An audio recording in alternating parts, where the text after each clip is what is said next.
Welcome to Nana and Shy. So, I am here to briefly speak on mental health.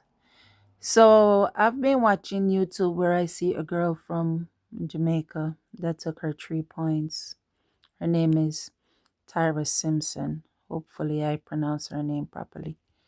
Um, she did that because she said her mind was playing games with her. You know, one point it would tell her, do this, and she would have to fight to do something else.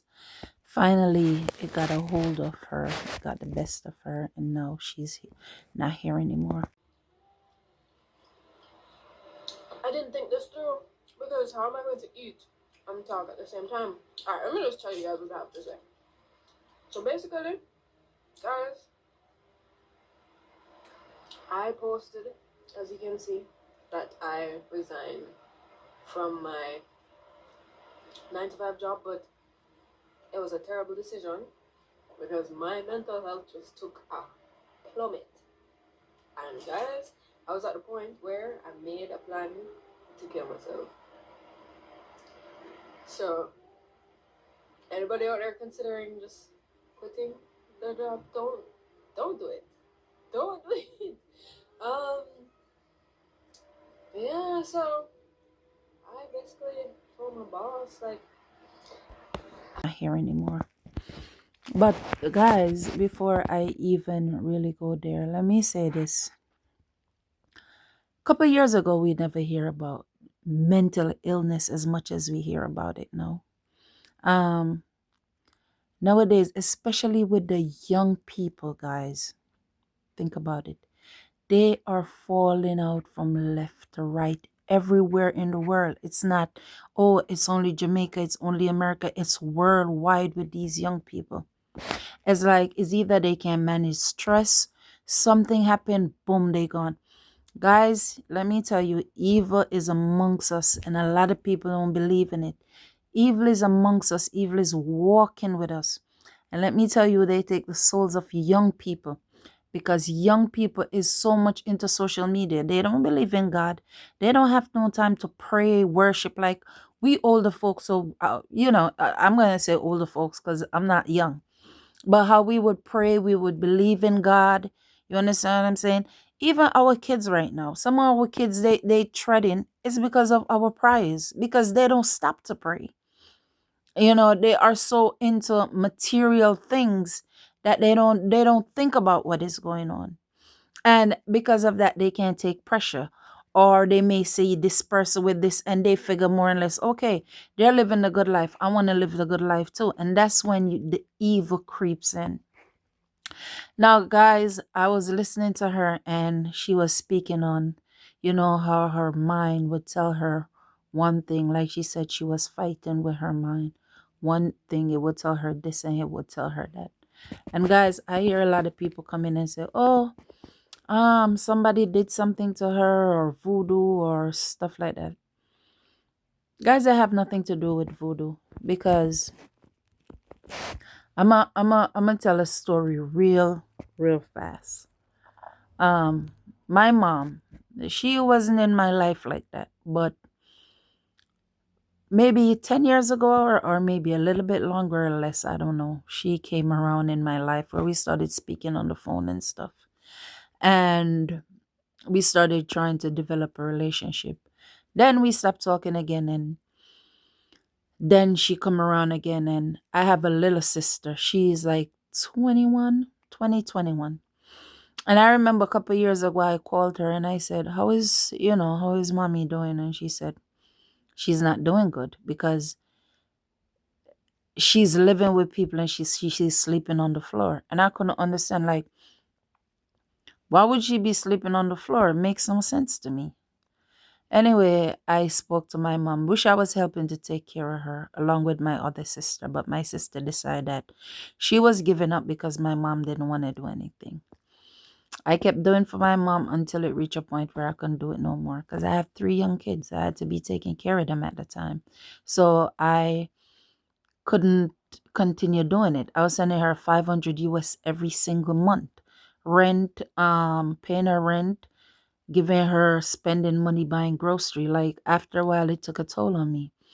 The relationship kind of frazzled because I told her you have to get something to do in order to help with yourself. So when I can't do it, you could be able to do it. Anyway, after me stopping helping her, guys, I don't know what happened. She stopped paying her rent, stopped paying her bill.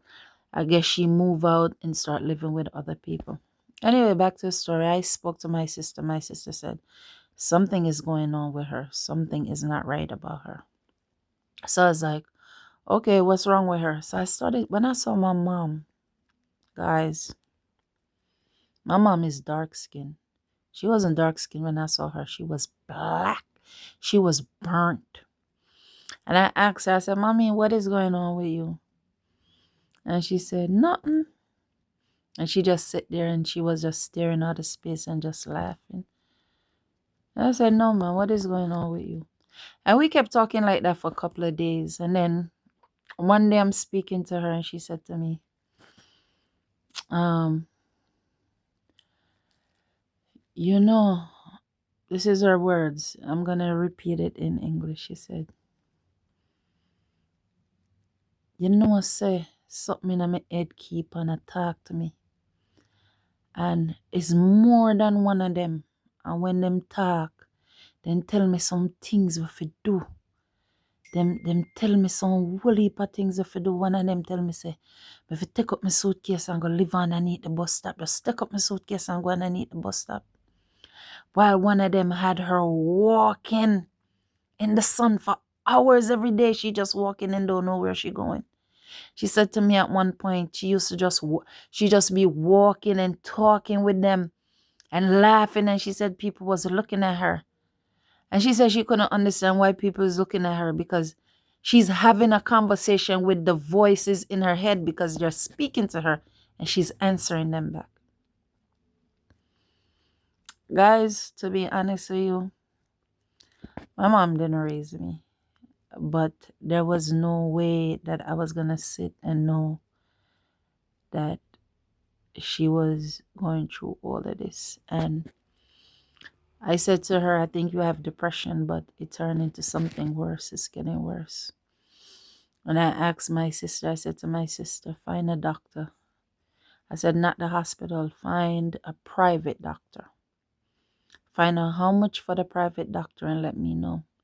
She called me back. She said, sis, I said, when you find out, just make an appointment. She called me back. She said, sis, the private doctor is 100 and like a 120 EC dollars because my mom lives in Antigua.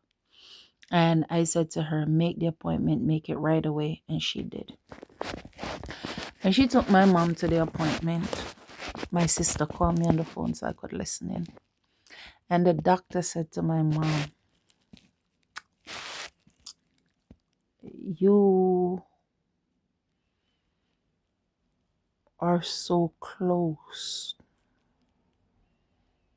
If you didn't come here, you're so close to losing everything. You were about to go crazy.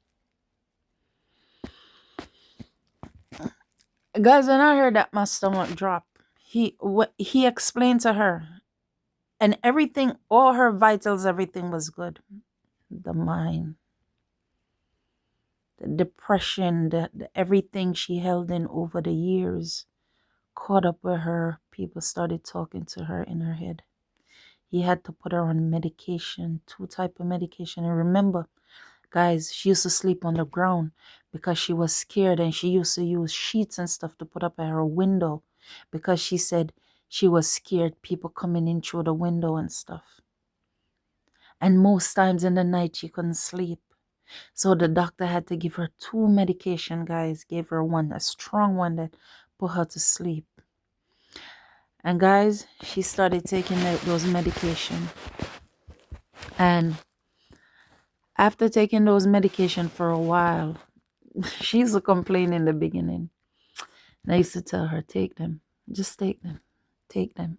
Because she never used to eat or anything. She never used to eat. She never used to sleep.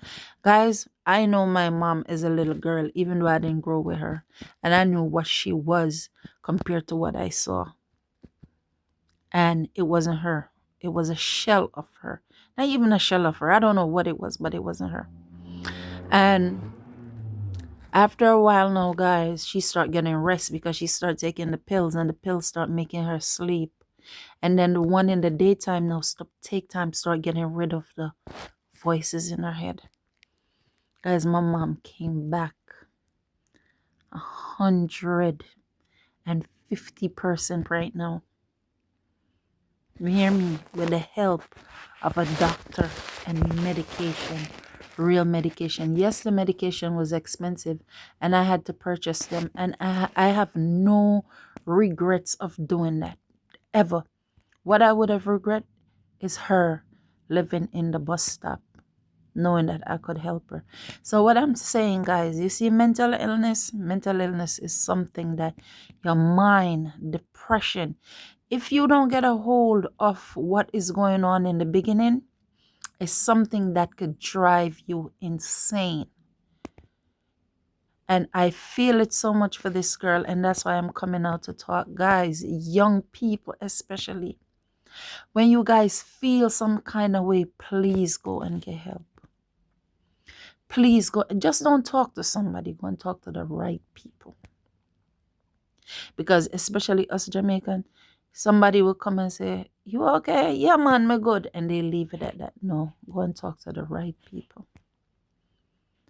I am sending my condolences to the family. She looks like she was a bright light, but you could see that she was fighting. And I have my young kids right now. And I have to be watching them because, like I said, mental illness is no joke. So, just want to say, guys, stop telling people, oh, it's voodoo. Stop telling people, oh, it's somebody who don't like her, did this to her. Nothing like that. It's depression. And when you have depression and it turns into something else because you didn't get the help, that's what it is. Mental illness, guys. It's all around. It's everywhere. Guys, evil is amongst us. And that is what's bringing on mental health. Guys, don't you see it's only young people keep on taking their 3 points? Over and over and over. Even young little kids, 10-year-old taking the points. For what? What can a 10-year-old be going through that they're taking their own? They don't want to be here no more. 10 years old. This is not normal. Growing up as a teenager, I never, when you hear about someone losing their 3 points, it used to be, oh, this lady who was 70, this man who was 80, this, but it was hardly anybody who was young. And not suicide, nothing like that. So what is going on now? What is going on now? It is scary. And we have to pray for our kids. We have to keep asking them if they're okay. We have to stay on them. When you see they start locking off, being in their room and they don't want to talk, you have to annoy them. Sometimes two of my kids is in my house. And the older one, I annoy him. Sometimes he said, "Mommy, not no." Yes, no. Let me annoy you because I want to know what is going on. So guys, please, whoever have kids, just look out. Talk to them. Friends, just call and check on them to make sure they're okay. Thank you guys so much for watching Nana and Shy. Please subscribe and share.